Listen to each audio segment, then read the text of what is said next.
بسم اللہ الرحمن الرحیم، اللہم صلی علی سیدنا مولانا محمد وبارک وسلم وسلم علیہ۔ ہمارے دوست اساتذہ ہیں، انہوں نے کچھ سوالات کیے ہیں حفظ سے متعلق۔ ان کے سوالات میں آپ کے سامنے ذکر کروں گا اور کوشش ہوگی کہ میں ان کا مختصراً آپ کو جواب دوں۔ ایک ساتھی ہیں، انہوں نے پوچھا ہے کہ منزل صحیح سناتے ہیں، یعنی طلبہ منزل صحیح سناتے ہیں، جس وقت امتحان دیتے ہیں تو امتحان میں ہماری کلاس کے نمبر کم آتے ہیں۔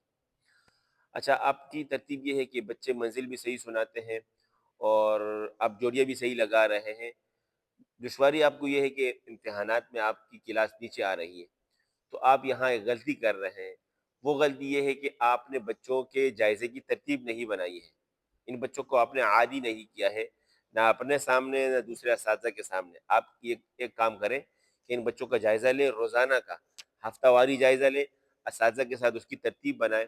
وہ اساتذہ آپ کے بچوں سے سوالات کریں گے، یہ بچے آپ کے دوسرے اساتذہ کے سامنے سوال حل کرنے کے عادی ہو جائیں گے۔ دوسرا سوال ہے کہ سبق، سبکی اور منزل کی رفتار کیا ہونی چاہیے؟ عام طور پر جو سبق کی رفتار ہے وہ بالکل آہستہ ہو، اور جہاں تک میرا تجربہ رہا ہے اس میں یہ ہے کہ آپ لہجے پر توجہ نہ دیں سبق میں پڑھ کے بھی بتا دیتا ہوں مثال کے طور پر، جیسے الرحمن علم القرآن خلق الإنسان علمه البيان الشمس والقمر بحسبان۔ یہ انداز ہونا چاہیے سبق کا۔ سبکی کا جو انداز ہے یا رفتار ہے وہ آپ کا تدویر والا ہونا چاہیے، جس انداز میں آپ نماز پڑھاتے ہیں، یا آپ کا جو 7 سبق ہے یا 5 سبق ہے اس کا بھی یہی رفتار ہونا چاہیے۔ مثال کے طور پر الرحمن علم القرآن خلق الإنسان علمه البيان الشمس والقمر بحسبان والنجم والشجر يسجدان۔ یہ 7 اسباق کی رفتار یا پھر سبکی کی رفتار۔ اب منزل کی رفتار کی طرف آتے ہیں۔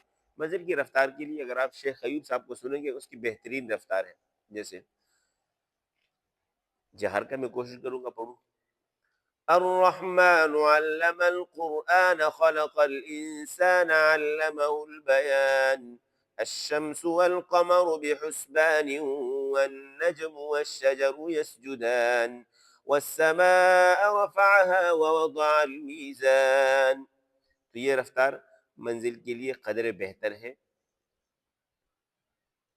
اچھا، ایک ساتھی کا سوال ہے کہ بچوں کی لفظی غلطیوں کیوں آتی ہے، چاہے وہ سبق میں ہو، سبکی میں ہو یا منزل میں، اس کے آنے کی وجہ کیا ہے؟ اس کی آنے کی وجہ، مین جو وجہ ہے وہ یہ ہے کہ بچے نے مطالعہ صحیح نہیں سنایا ہے، یا اس کے استاد نے اس کا مطالعہ بخوبی غور سے نہیں سنا ہے، جس کی وجہ سے وہ لفظی غلطی پختہ ہو گئی ہے جو بار بار آ رہی ہے۔ اچھا، ایک سوال یہ ہے کہ کسی کے ساتھ میں اجازت چاہتا ہوں، اپنا خیال رکھیے گا۔ نہیں، اپنے خیال نہیں رکھو، خبر اور اپنے دم ختم کر دیا، مسئلہ نہیں۔ تو حفظ سے یا ناظر سے متعلق آپ کا کسی قسم کا کوئی بھی سوال ہو، آپ مجھ سے ضرور کمنٹ میں پوچھیں۔ انشاءاللہ آپ کے سوال کو ہم ویڈیو کی صورت میں آپ کے سامنے انشاءاللہ پیش کریں گے، جس سے آپ کو بھی فائدہ ہوگا، جتنے بھی سامعین ہیں تمام دوستوں کو فائدہ ہوگا۔ اسی کے ساتھ میں اجازت چاہتا ہوں، اپنا خیال رکھیے گا۔ اللہ حافظ۔